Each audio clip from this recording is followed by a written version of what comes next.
Que a paz do nosso Senhor seja com os irmãos. Vamos orar. Deus eterno, bendito, nosso Pai celestial, muito obrigado, Senhor, por podermos estar reunidos aqui. Já nos reunimos lá embaixo para orar e agora reunidos para ouvir Tua palavra. Como é bom, Senhor, poder reunir com Teus filhos para podermos Te adorar, Senhor, Te buscar, ouvir a Sua voz. Que o Senhor Deus abençoe ricamente, Senhor, cada irmão que invocou o Teu nome agora em oração. Abençoa, Senhor, cada vida, cada um deles. E agora, Senhor, abençoa o estudo da Tua palavra, que seja importante para nós, desafiador, e que a cada dia possamos parecer mais com esse homem que escreveu esse salmo, que orava dessa maneira, que era tão apegado à Tua palavra. Abençoa essa hora, Senhor, que o Teu Espírito faça a obra que só o Senhor pode fazer. Em nome de nosso Senhor e Salvador Jesus Cristo. Amém. Vamos então abrir a palavra no Salmo 119, verso 89.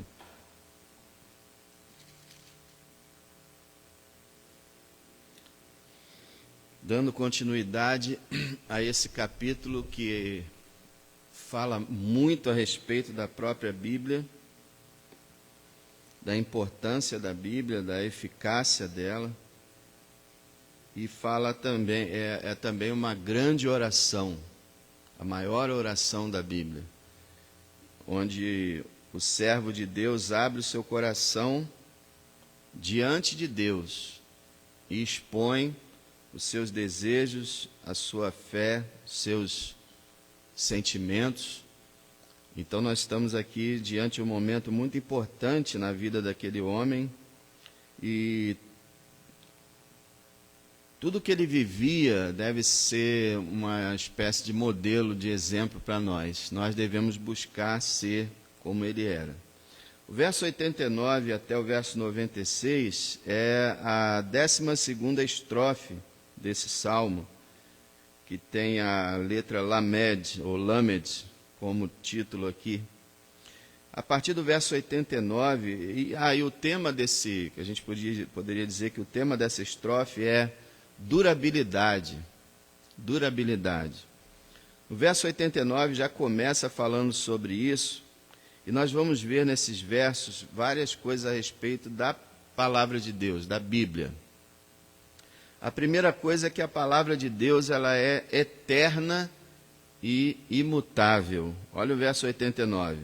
Para sempre, ó Senhor, a Tua palavra permanece no céu.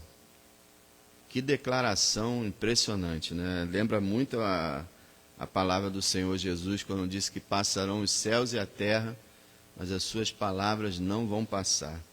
Ele está dizendo aqui, olha, para sempre, ó Senhor, a Tua palavra permanece no céu. Quer dizer, outras versões dizem a Tua palavra está firmada no céu. Então, a Bíblia Sagrada, esse livro que o Senhor mesmo inspirou, permanece para sempre, eterna e imutável. Os próprios céus e a terra vão passar, mas ela não. E ela vai permanecer sempre a mesma. Nunca ela vai ser mudada. São 66 livros que nunca vão ser 67 ou 65. 66 livros que foram inspirados por Deus e que, enquanto Deus durar, ela durará, quer dizer, durará para sempre, porque Deus existirá para sempre e a Sua palavra também. Ela já tem milênios de existência. Ela começou a ser escrita cerca de 4.000 antes de Cristo. Então, é muita coisa. Ela está sendo escrita por mais ou menos 1.500 anos. Ela começou a ser escrita cerca de 2.000 antes de Cristo. 4.000 não, 2.000 antes de Cristo. Por 1.500 anos foi escrita. E ela vai permanecer para sempre. Porque a palavra de Deus, então, ela é eterna, imutável. Nunca haverá um outro livro para a fé cristã que possa substituí-lo. Nunca. Ela sempre será a mesma palavra, insubstituível. Por quê? Porque ela é a palavra do Deus ela procede do Deus eterno e soberano. Olha o verso 90 e 91. A tua fidelidade estende-se de geração a geração. Tu firmaste a terra e firme permanece. Conforme o que ordenaste, tudo se mantém até hoje, porque todas as coisas te obedecem. Poxa, que declaração impressionante a respeito de Deus, né? Verso 90 e 91 mostra vários atributos de Deus aqui, a sua eternidade, de geração a geração, a sua fidelidade, tua fidelidade estende de geração a geração, aos seus conselhos e decretos, tu firmaste a terra e firme permanece. O poder, conforme o que ordenaste, tudo se mantém até hoje. Poder dele, ilimitado, e a soberania, porque todas as coisas te obedecem. Ele é soberano, ele é Senhor. Tudo que ele determina é feito. Então, por isso a palavra de Deus permanece para sempre no céu, porque Deus é soberano, Deus é poderoso, Deus é eterno. Essa eternidade, grandiosidade de Deus, se você quiser, a gente vê no Salmo 90, logo umas páginas antes dessa, onde Moisés escreve, Salmo 90, verso 1, Senhor, tu tens sido o nosso refúgio, de geração em geração. Antes que os montes nascessem, ou que tu formasses a terra e o mundo. Sim, de eternidade a eternidade, tu és Deus. Parece, né? De geração em geração, tu és nosso refúgio. E o Salmo 119 fala que a fidelidade estende de geração a geração. E aqui Moisés fala, olha, antes que tu criaste todas as coisas, de eternidade a eternidade, tu és Deus, o eterno, o Criador, sustentador de todas as coisas. Volta lá, Salmo 119, verso 90 e 91. Então, essa palavra de Deus, ela permanece para sempre, porque ela procede de um Deus que permanece para sempre. Ela é uma palavra verdadeira, porque ela procede de um Deus verdadeiro. Ela é uma palavra poderosa, porque procede de um Deus poderoso. É por isso que nós nos apegamos a esse fato de que a Bíblia é inerrante e infalível. A Bíblia não pode ter falhas, porque se ela tiver falha, ela não é a palavra de Deus. Deus, ele não falha, Deus, ele não erra. Se tiver falhas, conforme muita gente diz, os inimigos da causa, eles dizem, a Bíblia está cheia de erro. Então, se a Bíblia tem erro, ela não é a palavra de Deus, simplesmente isso. Simplesmente ela é uma mistura de palavra de homem com palavra de Deus, conforme muita gente quer dizer. Mas a igreja não, afirma, a palavra de Deus é inerrante, porque Deus não erra, Deus não mente, Deus não falha.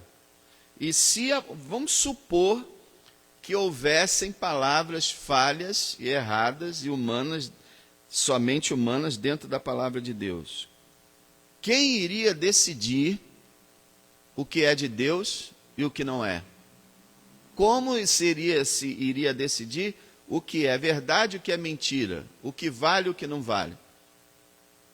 Seria impossível. Então, por isso, Deus não se deixa errar, não permite isso. Ele inspirou uma palavra e entregou ela sem falhas alguma. É a palavra que dura para sempre, porque a fidelidade de Deus estende-se de geração a geração. A Bíblia está centenas de vezes no Velho Testamento, assim diz o Senhor. Novo Testamento a mesma coisa, então nós sabemos, é a palavra do Senhor, eterna e imutável, como o seu Criador é eterno e imutável. Agora, seguindo aqui sobre a durabilidade de Deus, da palavra, né, já falou que ela é eterna e imutável. Agora, no verso 92, fala que essa palavra ela sustenta o servo na tribulação. Veja, se a tua lei não fora toda a minha alegria, há muito que teria perecido na minha angústia. Olha o testemunho do servo de Deus. Eu estava angustiado, estive angustiado muitas vezes, a ponto de morrer. Só não morri, só não pereci, porque a tua palavra foi a minha alegria. Olha como a palavra ela contrapõe o sofrimento. Mas para isso é necessário que a palavra seja para nós alegria. Porque, como eu tenho falado muito, a palavra não é mágica, não é questão de você recitar versos. É questão de você meditar nela, de você deixar ela entrar na tua vida, no teu interior, iluminar a tua mente, provocar fé em você. E aí a palavra vai ser sua alegria. E quando ela for sua alegria, ela vai bater de frente com a sua angústia e vai te sustentar. E vai chegar ao ponto até que ela vai retirar aquele momento de angústia. Porque a alegria do Senhor é a nossa força. Então veja, você diz assim, eu estou angustiado, e a palavra não resolve, eu leio a palavra não resolve, eu continuo angustiado, não encontro nenhum conforto. Por quê? Porque ela não tem sido a tua alegria. Por que ela não tem sido a tua alegria? Porque você não tem realmente tido uma interação verdadeira com a palavra, que é a meditação, estudo, reflexão, pensamento. Ou vocês acham que basta abrir o livro assim e sair lendo qualquer versículo e vai acontecer um milagre? Não. A palavra ela é uma semente que germina no solo do nosso coração. A palavra é o alimento da nossa mente. Nós temos que pensar quando nós lemos a palavra. Tirar dela o ensino. E aí sim ela vai começar a ser a alegria do nosso coração. Veja como ele fala no verso 92, se a tua lei não fora toda a minha alegria. E eu quero sempre destacar para os irmãos de novo, que ele chama a Bíblia de vários nomes, menos Bíblia. Porque a Bíblia não está na Bíblia, esse nome. Esse nome Bíblia foi dado depois que a Bíblia foi fechada, lá séculos depois. O nome da Bíblia é Escritura. E aqui ele usa mandamentos, lei, testemunhos, juízos. Então, ele só umas 3 ou 4 vezes que ele deixa de mencionar a Bíblia. E 2 vezes foi aqui, no verso 90 e 91. Se você notar, ele fala de Deus e não fala da Bíblia. No restante, 99% ele fala da Bíblia o tempo todo, só que usando nomes. Testemunhos, lei, mandamentos, palavra. Ele usa, você tem que saber que esses nomes, ele está se referindo à Bíblia. Se a tua lei, quer dizer, se a tua Bíblia, a tua palavra não fora toda a minha alegria, eu teria perecido na angústia. Então, a palavra era toda a alegria daquele homem. E, irmãos, eu deixo com vocês. A palavra tem sido a sua alegria? Tem sido toda a sua alegria? Eu tenho lido isso aqui, meditado, me examinado, me comparado. Nós temos que fazer isso aqui, e como eu falei um tempo atrás, nós não estamos falando aqui de um anjo, nós estamos falando de um homem. Um homem pecador, inspirado por Deus, fez uma oração a qual foi redigida. Ele era um homem igual eu e você. Não é aqui Jesus Cristo que está orando, não. É um homem, servo de Deus, pecador como eu e você. E olha como ele tinha sentimentos que muitas vezes não existem em nós. Talvez não existam nesse momento da nossa vida, ou talvez nunca existiram. Então vamos continuar. A durabilidade da palavra, né? A palavra, ela dá vida, por isso não pode ser esquecida. Veja o verso 93. Nunca me esquecerei dos teus preceitos, pois por eles me tens vivificado. Quer dizer, a palavra produz vida espiritual, e isso é maravilhoso, e por isso o servo dizia: eu não me esqueço da tua palavra, nunca me esqueço da tua palavra, pois nela eu encontro vida.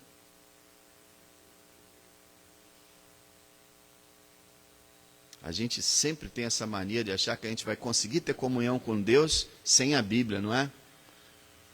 Em muito lugar está ensinando isso na prática, né? Não, dá para ter comunhão com Deus sem a Bíblia. Não dá. Não dá. Dá para ter um mínimo de comunhão assim, um pouquinho de comunhão. Mas uma comunhão maior, uma comunhão real é com a Bíblia. O Senhor tem me vivificado, preceitos, está vendo a palavra preceitos? É a mesma coisa que Bíblia. Preceitos, mandamentos, palavra. Verso 94 e 95, ele diz que a palavra, ela nos salva diariamente. Salvava ele e nos salva também. Veja o verso 94 e 95. Sou teu, salva-me, pois tenho buscado os teus preceitos. Os ímpios me esperam para me destruírem, mas eu atentarei para os teus testemunhos. Então, a palavra de Deus, ela salva o nosso espírito, a nossa mente, nos momentos de dificuldade, nos momentos de tribulação ou de ataques dos inimigos. Ele fala aqui, no verso 94, ele chama a Bíblia de preceitos. No verso 95, ele chama de testemunhos. Quando ele fala aqui, salva-me, e ele explica no verso 25 de quê, né? Os ímpios me esperam para me destruírem. Então, já expliquei que esse homem tinha muitos inimigos, diferente de agora. Quer dizer, agora no Brasil, né? Tem países por aí que os cristãos têm muitos inimigos humanos, que os atacam. Na época bíblica, as outras nações, né, estavam sempre atacando Israel e haviam muitos inimigos. E aqui, então, ele diz, esse salva-me aqui, como eu falei também anteriormente, salvação no Velho Testamento, na maioria das vezes, quer dizer uma ajuda, um socorro, não a salvação eterna em Cristo. Então aqui ele está dizendo, salva-me, ele está dizendo, me livra dos ímpios que querem me destruir. E aí ele fala, mas salva-me, pois eu tenho buscado a tua palavra. Ele apresenta como um argumento, né, para apelar a Deus pelo socorro. Eu tenho buscado a tua palavra. Os ímpios me esperam para me destruir, mas eu atentarei para os teus testemunhos, tua palavra. E o verso 96 termina a estrofe de uma maneira também impressionante. Essa estrofe começou de maneira impressionante, termina também. Esse verso 96 fala que a palavra é incomparável e inesgotável. Simplesmente isso. Olha aqui. 96. A toda perfeição vi limite, mas o teu mandamento é amplíssimo ou ilimitado. O que ele quer dizer é o seguinte, que na terra, entre os humanos, existem coisas, né, que afirmam ser importantes, grandiosas. Existem coisas também, até mesmo criadas por Deus, ou diversas coisas no universo, que elas têm limite. Mas a palavra de Deus não. O teu mandamento aqui, mais uma vez, é a Bíblia. Teu mandamento, tua palavra, é ilimitada. Ela é, aqui a ideia amplíssima, a ideia de algo largo, grande. Eu comparo a Bíblia com um poço sem fundo. A Bíblia é um poço que não tem fundo. Os grandes homens de Deus do passado, eles cavaram a Bíblia dezenas e dezenas e dezenas e dezenas de anos. Como o Spurgeon, por exemplo, tem 3.560 sermões publicados em inglês, é claro, em português não. 63 volumes. E quando ele terminou a vida dele, ele disse: não alcancei nem a marola da Bíblia. Quer dizer, ainda estou na espuma. Cheguei nem a atravessar as ondas. A palavra de Deus, ela é inesgotável. Aí eu não entendo, as pessoas dizem: ah não, eu já li João. Oh, meu amado, então você acha que conhece João? Ninguém conhece João, só Jesus. A Bíblia é vasta, imensa. Quantas vezes você lê a Bíblia assim por ano? Pelo menos uma vez? Você já leu a Bíblia toda alguma vez? Ah, eu acho que a Bíblia é tão... Meus irmãos, como é que a gente fala do que a gente não conhece? A maioria dos crentes fala assim: acho que a Bíblia é tão assim... Você conhece ela? Ah, não. Está falando do que não conhece. Ah, eu conheço. Deu uma bicada aqui, uma bicada ali, leu uns capítulos aqui, outro aqui. Você precisa ler a Bíblia de Gênesis e Apocalipse pelo menos uma vez por ano. E aí, se você tiver 40 anos de crente, você vai ter lido a Bíblia 40 vezes. Sabe o que você vai conhecer da Bíblia? Um pouquinho. Cada vez que você chega num novo... repetindo um novo livro, você vai enxergar mais. Existia, por exemplo, um método que eu acho até muito interessante, da pessoa pegar o livro de João, por exemplo, e ler ele 30 dias. Então você vai lendo 3 capítulos por dia, 7 dias para ler você vai ler 4 vezes o livro de João. É pouco ainda. Sei, quanto mais você lê um livro, quanto mais você lê a Bíblia, mais você vai descobrir, mais você vai ver, mais você vai aprender. Não tem fim. Não tem fim. Ela é inesgotável. É impressionante. Você pega, olha, não existe nada igual na Terra. Qualquer livro que você pegue, por exemplo, o Spurgeon mesmo disse que ele leu o Peregrino 100 vezes. Gostava muito do Peregrino, então leu 100 vezes. Mas geralmente qualquer livro que você lê 2, 3 vezes, daqui a pouco você não quer mais ler aquele livro. Mas a Bíblia,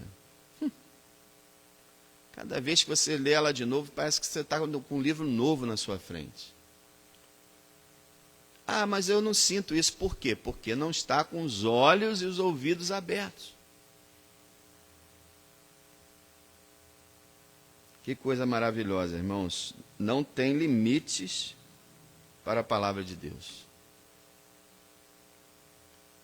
Ela se renova. Ninguém nunca conheceu o seu significado completo. Quer ver, por exemplo, a crucificação de Cristo? Ah, eu sei, né? Jesus foi crucificado lá na cruz pelo nosso pecado, tá? Ah, eu já sei. Sabe? A Bíblia tem esse mistério. Ela consegue ser simples para uma criança e tão profunda que a maior intelectual não alcança.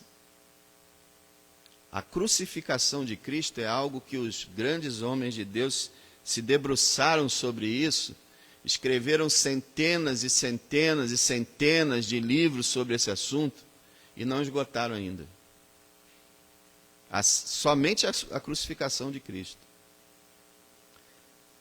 Irmãos, foram milhões de livros já escritos a respeito da Bíblia. Ela é extraordinária. Nós somos dignos de vergonha quando nós tratamos a Bíblia como se fosse qualquer coisa. Nossa, é porque aquilo que os olhos não veem, o coração não sente, né? Nós não vimos quantas pessoas foram executadas, martirizadas, torturadas, presas, enjauladas, para que essa Bíblia pudesse estar na tua mão. Vocês não viram o que essa Bíblia fez na história da humanidade? É a mesma coisa, hoje, né, as igrejas estão com a crise horrível de pregação. A pregação está em baixa.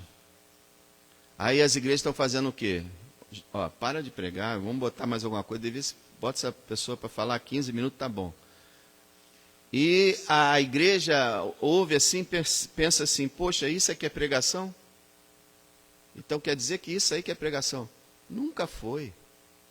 Se você viajar, pudesse pegar a máquina do tempo e viajar um pouquinho para o passado, ou ainda em alguns lugares da Terra atualmente ainda existem, ou você viajasse para os séculos anteriores, você ia encontrar cada pregador e cada pregação que você ia dizer, meu Deus. Então nós estamos acostumados apenas com o que nós experimentamos. E porque a gente pega a Bíblia e vai ler a Bíblia, não sente nada, a gente dá um valor mínimo para a Bíblia. Não, isso aí não dá não está adiantando não. Rapaz, a Bíblia é a voz de Deus. Como você trataria Deus se Ele aparecesse aqui visivelmente e chamasse teu nome e falasse com você? Como é que você falaria? Como é que você trataria Ele? Eu não acho que você ia desprezar Ele, né? Você não é louco para isso, né? Você ia falar respeitosamente ali, tremendo todo. Pois Deus fala nesse livro, é a voz de Deus. A gente devia ter a maior reverência, a maior expectativa, a maior fé, quando a gente abrisse esse livro. Mas não é para abrir como se fosse uma loteria esportiva. Não é para abrir como se fosse uma consulta a um mago. Vamos ver o que Deus tem para falar. Não! É para ler página por página. Não gosta do Velho Testamento? Começa no Novo. Não gosto lá de Levítico. Tá bom, então escolhe um livro e começa a ler. Ela é inesgotável. É impressionante. Mas vamos para a 13ª estrofe, verso 97 ao 104. Também é outra estrofe impressionante. E tem como, poderíamos ver que um destaque dela é sabedoria. Sabedoria. Mas a palavra de Deus, diz o verso 97, esse verso 97 eu considero ele um dos principais, se não o principal. Verso 97, nós vemos que a palavra de Deus influencia coração e mente. Olha o verso 97. Quanto amo a tua lei, é a minha meditação em todo o dia. Para mim, esse é o verso mais importante desse salmo. E eu creio que ele é uma sentença de condenação para a maioria dos servos de Deus hoje. Não condenação ao inferno, mas sentença de repreensão, vamos dizer assim. É uma chamada de atenção, porque nós podemos dizer, sinceramente, primeiro, quando ele está falando ele está expressando o sentimento dele. E ele está falando diante de Deus, então ele não está mentindo. Ainda está na palavra inspirada por Deus. Quanto amo a tua lei. E lei aqui é um dos nomes para Bíblia. Quanto eu amo a Bíblia. Aí você diz assim, eu amo a Bíblia. É claro que eu amo a Bíblia, mas o amor é comprovado por obras. Esse é o grande problema do amor, não é? Eu falo assim, eu amo a minha esposa. Mas se eu não estou nem aí para minha esposa, eu a amo?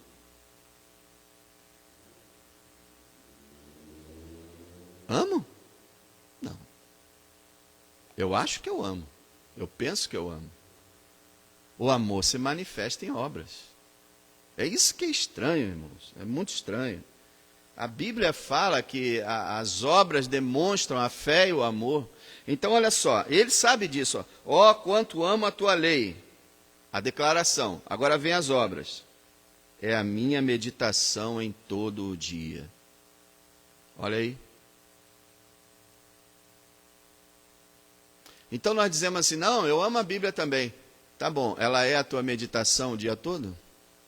Eu sei, tem pessoas que trabalham, pessoas que estão lá empenhando suas mentes no serviço, até mesmo as donas de casa, às vezes estão atarefadas, estão várias coisas que tem que resolver, claro, eu entendo isso.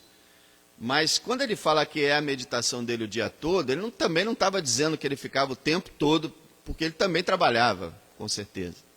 O que ele estava dizendo é o seguinte, que ele passava o dia pensando na palavra, e quando ele tinha um tempo vago assim, palavra, puxa, aquele capítulo 8 de Romanos, meu Deus, e a ressurreição do Senhor,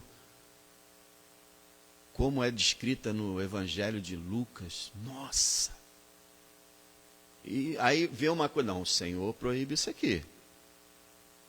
Não, isso aqui, não, o Senhor diz que o mundo Quer dizer, a pessoa vê a vida com as lentes da palavra.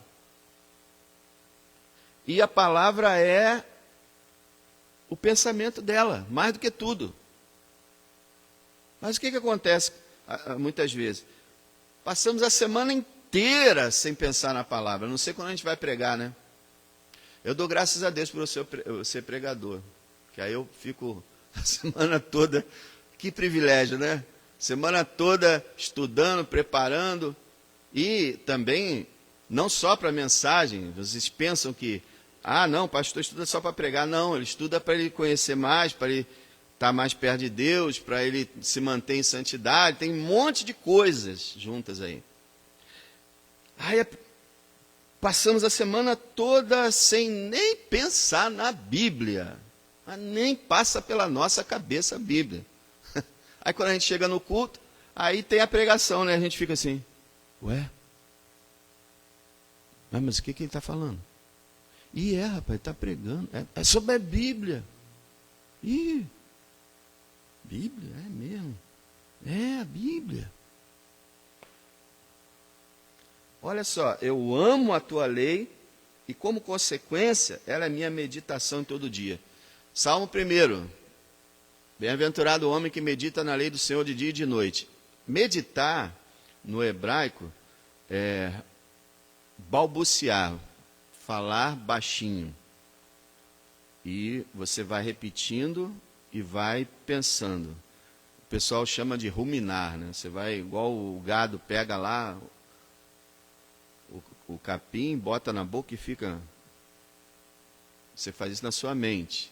Meditar é isso, pensar de novo, analisar, e é a minha meditação. Quer dizer, para a pessoa meditar, ela tem que conhecer, né?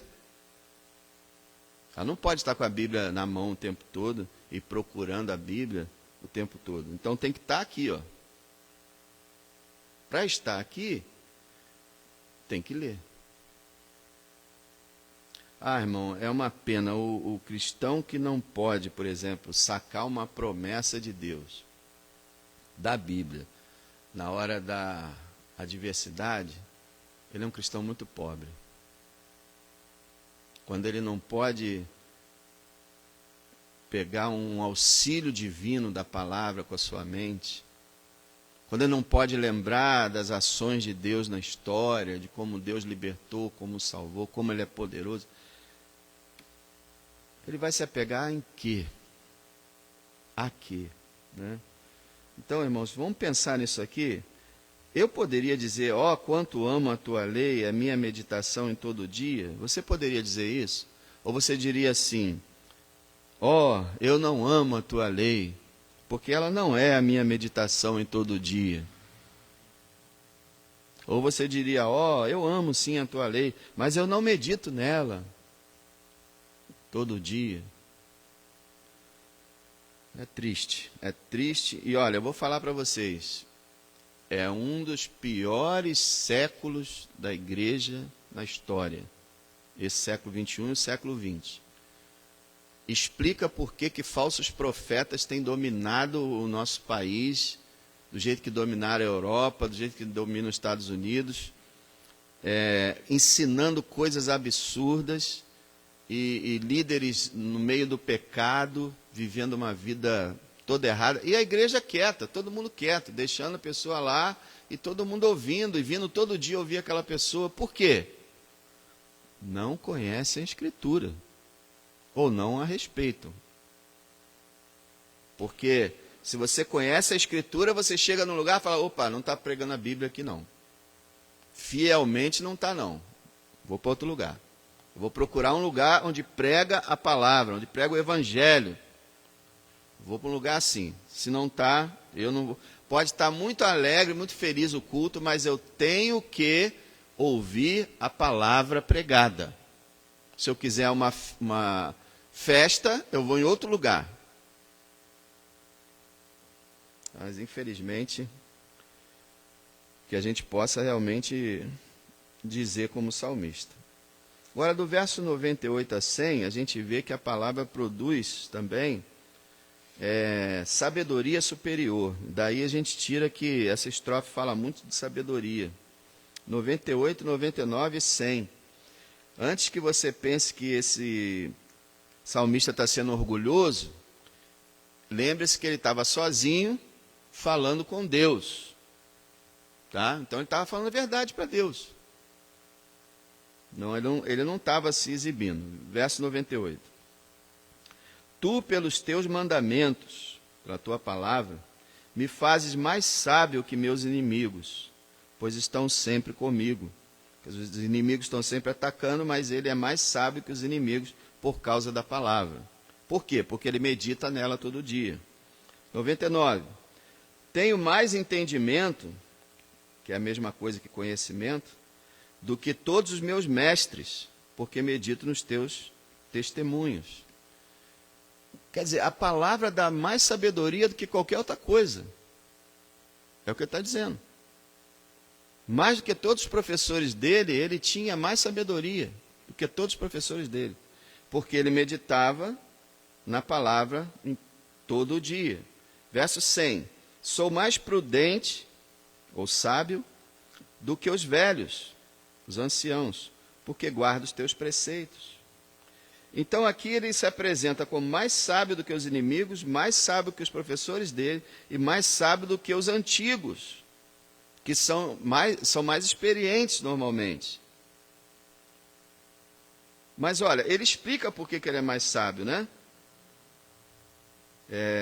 No verso 98, tu pelos teus mandamentos. Quer dizer, o Senhor pela tua palavra me faz mais sábio. No 99 ele fala que ele tem mais entendimento, no final, porque ele medita na palavra, os teus testemunhos. E no verso 100, ele é mais prudente dos velhos, porque guarda a palavra. Então a gente vê que a sabedoria vinda de Deus é maior do que qualquer outro tipo de sabedoria. Um adolescente pode ser mais sábio do que um mestrado, um doutorado em física, numa faculdade. Porque ele tem a sabedoria de Deus. Então, olha como é importante. Lembrando de novo aos irmãos que ele não está sendo vaidoso nem orgulhoso, que ele está falando isso com Deus. E ele está dizendo que, vê o tempo todo que ele está louvando a Deus, porque a palavra de Deus é que fez ele assim.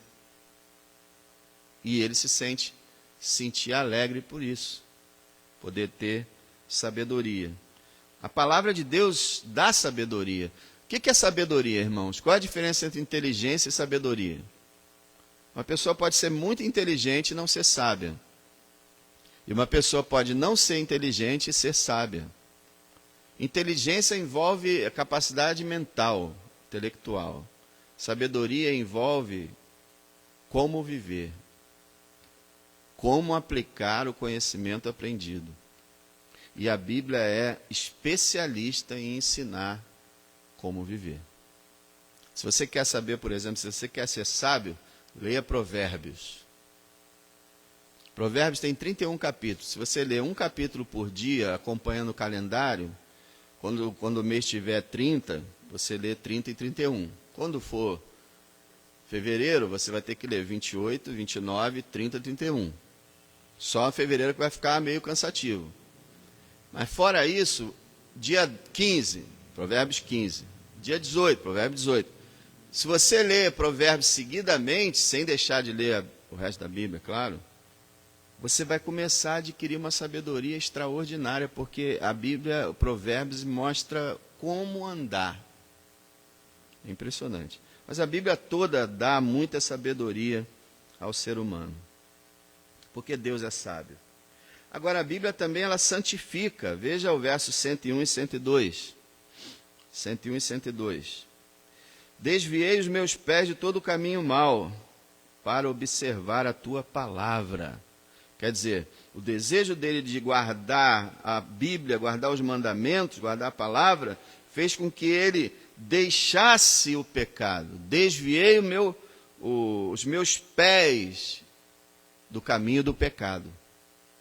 Desviei para guardar a tua palavra. Irmãos, francamente, praticamente ninguém hoje está desviando os pés de certos caminhos para guardar a palavra.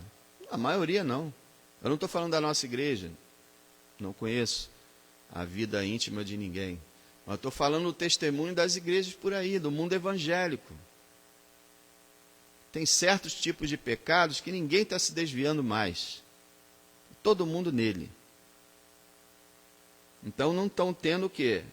A palavra no coração, que diz assim, não, eu tenho que parar com isso e eu vou guardar os mandamentos do Senhor. Então a palavra tem esse poder. A palavra, certa vez um pregador deu uma Bíblia para um jovem e escreveu na contracapa, ou essa Bíblia te afaste do pecado, ou o pecado te afasta dessa Bíblia. É isso mesmo. A Bíblia afasta o homem do pecado, mas o homem não quer se afastar do pecado. Então o que ele faz? Para de ler a Bíblia. Ou então lê a Bíblia bem mecanicamente, assim. Tá, fechei. Fez a minha leitura diária. É por isso que muita gente larga a Bíblia, porque a Bíblia ela é como um bisturi. A Bíblia fala em Hebreus 4:12 que ela é como uma espada, né? Penetra tão fundo até a divisão de juntas e medulas, espírito e alma, faz aquilo, e você é rasgado.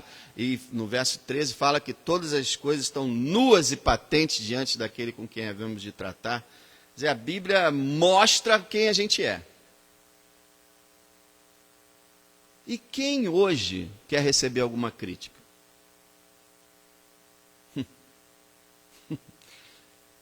Rapaz, alguns anos atrás, as pessoas recebiam conselhos. Hoje, quem és tu para julgar? Não me venha não, hein? Nem me fala nada. Fica quieto. Eu sei o que eu estou fazendo. Não se meta. Isso é minha vida. Rapaz, não tem... aquela crítica no bom sentido, né? Que é aquela avaliação para ajudar. Não. Nada disso. A palavra santifica, irmão. Santifica. Olha o verso 102. Não me apartei dos teus juízos, porque tu me ensinaste. Olha aí. Os teus juízos é a Bíblia. Eu não me afastei da Bíblia porque o Senhor me ensinou. O Senhor me ensinou, eu não me afastei da palavra. A palavra, irmãos, ela também traz satisfação. Outro versículo maravilhoso, irmão, que também deixa a gente meio cabreiro. Verso 103. Ó de novo aí. Esse ó é problemático, né? Irmão, a verdadeira religião cristã, ela traz sentimentos. Tá? Sentimentos, não é sentimento fabricado, não, sentimento real, profundo. Várias emoções brotam de uma comunhão com Deus. Aqui ele vai falar de novo, verso 103. Ó, quão doces são as tuas palavras ao meu paladar, mais doces do que o mel à minha boca. Ele está dizendo aqui que a palavra traz satisfação. Ele fala do mel. Mas você pode falar aí do Burger King, do Big Mac, da picanha, daquela sobremesa maravilhosa, seja o que for que você adora. Sabe aquela sensação? Rapaz, a gente é tão frustrado com isso que a gente não pode comer muita coisa, né? Fica esse sentimento de que eu quero comer, eu preciso comer alguma coisa, eu tenho que comer alguma coisa gostosa, alguma coisa diferente, não é? Aí quando a gente come, que sensação, né? A gente sonha com isso, passa uma semana, duas, eu quero. Você já sentiu isso na vida, irmão? Ou só eu? Aí tá. O salmista está dizendo que a palavra de Deus produz essa sensação. Que delícia! Mas que coisa impressionante! Olha essa promessa. Olha essa palavra de sabedoria. Olha esse feito de Deus aqui. Olha esse milagre. Olha essa repreensão. Olha essa instrução. Mas é delicioso isso aqui. É um prazer ler a Bíblia. É isso que ele está falando. E não é verdade que a maior parte da igreja não sente isso? Isso já está, as estatísticas já dizem, não estou inventando nada não. De vez em quando eu leio as estatísticas por aí afora. Pouquíssimas pessoas hoje, irmãos, sentem prazer na palavra de Deus. A maioria lê a Bíblia porque tem que ler, aí marca lá os seus capítulos diários ou um só, e vai lá e dá uma lida assim, fecha a Bíblia e vou embora que eu já fiz o que eu tinha que fazer hoje. Já não estou mais em pecado, já li a Bíblia. Mas não sente nada. Então agora, toda vez que você comer uma coisa gostosa, lembra da Bíblia. Toda vez você vai, que delícia. Espera aí, a Bíblia. Tinha que estar sentindo isso pela Bíblia. Eu tinha que estar querendo comer a Bíblia. Como Ezequiel comeu aquele rolo. Palavra de Deus. Poxa, irmão, quão doces são as tuas palavras ao meu paladar, mais doce do que o mel à minha boca. Lembra que eu tenho falado que a questão da Bíblia não é a Bíblia, é a nossa, a questão do paladar. Quando o pessoal pegou Covid aí uns tempos aí, perdeu o paladar. Não tem coisa pior, né? Vai comer comida sem sentir gosto. Então, muitos irmãos não estão sentindo gosto na palavra. O problema não é a palavra, é o paladar do irmão que já está amortecido. Olha, irmão, eu posso estar falando com alguns irmãos aqui que nunca sentiram isso, ou pouco sentiram isso. Eu quero te convidar a ler a Bíblia mais lentamente. Em vez de você pegar um capítulo, para, lê e pensa no que você está lendo. E ora. E depois que você entender aquilo, passa para o próximo. E vai meditando na palavra. Não entendo muita coisa, já expliquei isso. Quando você tiver mais familiaridade, você vai começar a entender mais. Mas faça isso. Deus vai mostrar para você o sabor da palavra. Ela traz satisfação. Verso 104, ela transmite verdadeiro conhecimento. Olha aí. Pelos teus mandamentos alcancei entendimento, pelo que aborreço todo falso caminho. Olha aí. o contato de um homem, de um cristão convertido, um cristão, com a palavra, faz com que ele adquira conhecimento, sabedoria, que ele aprenda a detectar o falso e, meus irmãos, ele passa a detestar o falso. Quando você se apega à verdade da palavra, você sente até arrepios, você sente aversão quando você ouve falso ensino. Você sabe o que está acontecendo, que a igreja moderna não liga para falso ensino? É porque ela não liga para o verdadeiro. Porque se ela ligasse para o verdadeiro, ela sentiria aversão ao falso. É aquela história, né? Se todo mundo conhecesse o sabor do açúcar mesmo, saberia que o adoçante não é igual.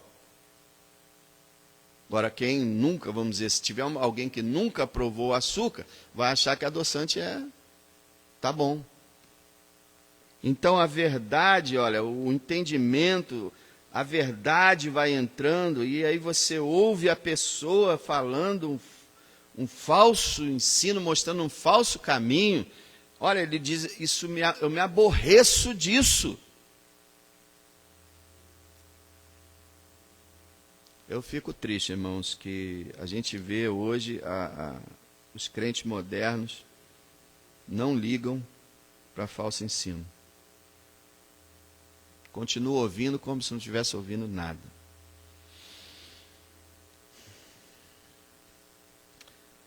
Décima quarta estrofe, 105 a 112. Fala sobre perseverança. Primeiro, o verso 105 é o mais famoso desse Salmo 119, é o mais conhecido de todos eles, né? Lâmpada para os meus pés é a tua palavra, e luz para o meu caminho. Essa estrofe fala então sobre perseverança. A palavra, ela revela o caminho no qual temos que perseverar. Ela é uma lâmpada que mostra o caminho. É uma luz que mostra os teus pés como vão pisar no caminho. Então, ele está dizendo aqui que a palavra é uma luz, a palavra é um guia, é uma orientação na verdade. Então, ela mostra o caminho pelo qual você deve perseverar. Agora, ela também, a palavra, no caso, o crente aqui, ele perseverava na resolução de guardar a palavra. Veja o verso 106. Jurei, no Velho Testamento tinha juramento, lembra? Jurei e cumprirei que hei de guardar os teus justos juízos. Quer dizer, ele perseverou na resolução de guardar a palavra. E guardar até o fim. Você vê que coragem dele, né? Jurar diante de Deus. Eu juro, Senhor, que eu vou guardar a tua palavra, os teus mandamentos. E no Velho Testamento havia juramento mesmo, só o Senhor Jesus que veio evitar, cortar um pouco isso, porque os juramentos estavam sendo banalizados, né? No verso 107 nós vemos o desejo dele de ser renovado pela palavra no meio do extremo sofrimento. Olha o verso 107. Estou aflitíssimo, vivifica-me, ó Senhor, segundo a tua palavra. Ele estava muito angustiado, né, muito aflito, e ele pede ao Senhor restauração. Esse vivifica-me aqui quer dizer isso, que eu possa viver novamente, quer dizer, que eu possa ser restaurado, que eu possa de novo estar na tua presença, me alegrar no Senhor, ter que essa angústia, essa aflição que eu estou passando possa ser vencida pela tua presença e a tua palavra. No verso 108 ele fala sobre o desejo de ser aceito e ensinado. Olha lá. Aceita, Senhor, eu te rogo, as oferendas voluntárias da minha boca. Ensina-me os teus juízos. Ele está dizendo assim o seguinte, ó, aceita a minha adoração, tá? Oferendas ou ofertas ou sacrifícios voluntários da minha boca. É aquilo que Hebreus fala, né? Sacrifícios espirituais, agradáveis ao Senhor. Ele está falando do louvor dele. Aceita o meu louvor, aceita a minha adoração. E ensina-me a tua palavra. Então, são duas petições muito importantes. Eu falei agora sobre ler a Bíblia, né, para ler lentamente, né, ler procurando conhecer. O fundamental é você ficar em oração, pedindo a Deus que te ensine. Toda hora ele fala isso: ensina-me a tua palavra, ensina-me, ensina-me. E Deus vai ouvir. No verso 109 e 110, a gente vê que ele persevera na palavra, mesmo em meio ao perigo. Veja só, 109, a minha alma está de contínuo nas minhas mãos. Isso é uma expressão para dizer que a vida dele estava em risco. Ele estava a ponto de ser morto. Todavia, né, que quer dizer o mais, né, todavia não me esqueço da tua lei. Quer dizer, mesmo sofrendo o risco de vida, não me esqueço da tua palavra. Verso 110. Os ímpios me armaram laço, contudo, que também é a mesma coisa que o mais, não me desviei dos teus preceitos. Preceito também aqui no sentido de palavra também, Bíblia. Então veja, ele estava correndo risco, mas não esqueceu a lei, e os ímpios estavam armando para ele armadilhas, mas ainda assim ele não se desviava dos mandamentos, quer dizer, ele continuava na obediência. Isso significa perseverança. Com todos os ataques, ele estava perseverando em continuar na palavra. 111, a gente vê ele perseverando em honrar a palavra, pois ela era a sua alegria. Veja o 111. Os teus testemunhos tenho eu tomado por herança para sempre, pois são o gozo do meu coração. Esse verso também é muito importante. Ele está falando o seguinte, que a palavra de Deus para ele é tão valiosa como uma herança, como uma fortuna que a pessoa vai receber. Ó, tua palavra é para mim a herança, o legado que o Senhor está deixando para mim, e isso para sempre. É o que eu tenho, é o que eu quero, é a minha maior possessão, o meu maior objeto, o que eu tenho de melhor na minha vida é a tua palavra. Isso para sempre, ele diz. Por quê? Porque são um gozo do meu coração. De novo, ele afirma que a palavra alegrava o coração dele. Irmãos, isso aqui é muito sério, né? Toda hora o servo dizendo, tua palavra é minha alegria, tua palavra é minha alegria, mais doce que o mel, tua palavra, eu amo a tua palavra, tanta dedicação. Verso 112, ele diz que ele preparava-se para perseverar na obediência. Inclinei o meu coração a guardar os teus estatutos para sempre até ao fim. Rapaz, não, outras passagens ele inclina, Senhor, o meu coração. Agora ele fala, eu inclinei o meu coração. O que significa isso? Eu me preparei, como 2 Crônicas fala várias vezes sobre os reis que preparavam o seu coração para buscar o Senhor. Ele está dizendo o seguinte, eu me preparo de todas as formas para que eu possa guardar a tua palavra. O que quer dizer isso? Vamos dar um exemplo? Você tem tentação sexual na sua vida. O que você tem que fazer? Fugir de toda imagem, filme, e foto e imagem que tenha qualquer conotação sexual. Então você está preparando seu coração, inclinando seu coração para obedecer a Deus. Então você tem que preparar a sua vida. Você, por exemplo, tem problemas com álcool. Então você nunca vai sentar na mesa de um bar para evangelizar ninguém, dentro de um bar, na mesa. Então, é essa a ideia de não só preparar do modo negativo, mas também do modo positivo. Eu procurei inclinar meu coração, inclinar o meu ser para a palavra, para guardar a tua palavra. Eu procuro tudo que possa me motivar a me alimentar e desfrutar da tua palavra até ao fim. Meus irmãos, uma vez um pregador falou o seguinte, que fica aquela questão, né? Devemos ver filmes, devemos ver séries, devemos perder tempo com essas coisas ou não, é válido ou não. O pregador falou uma coisa muito inteligente, né? Ele falou o seguinte: qualquer coisa que você fizer na sua vida, depois que você acabou de fazer, qual é a sensação que você está sentindo? Está mais próximo de Deus? Poderia naquele momento fazer uma oração? Daria para sair daquele exato ato que você está fazendo para ler a Bíblia?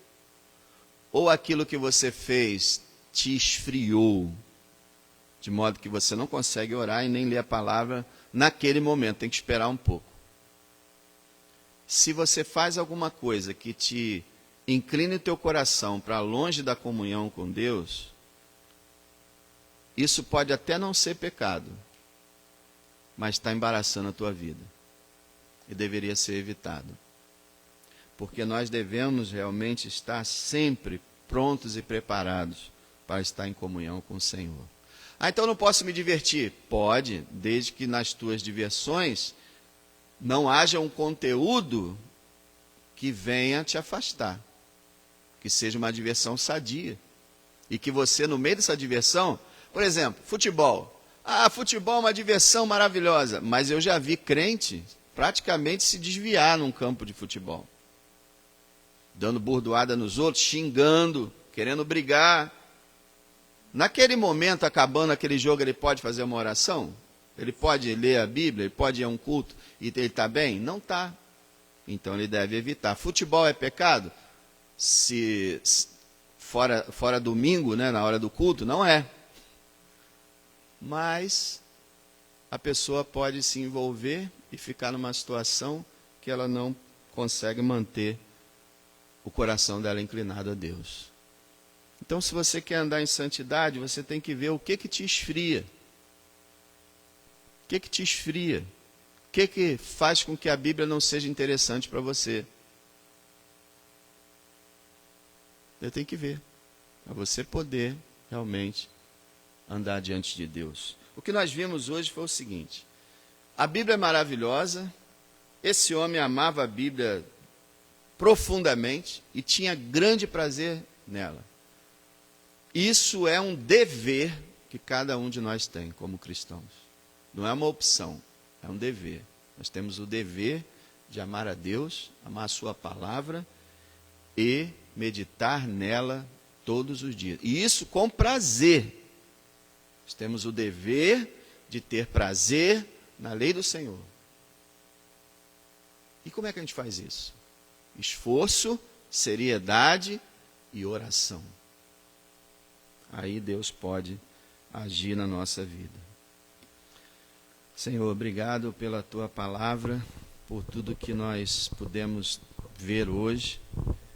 E, sinceramente, Senhor, nos ajuda a poder chegar pelo menos perto do que foi esse homem. Esse salmo é um exemplo para nós. A igreja vive, Senhor, muito hoje em dia, muito distante da Tua palavra. Muito distante do conhecimento, da sabedoria que vem do Senhor.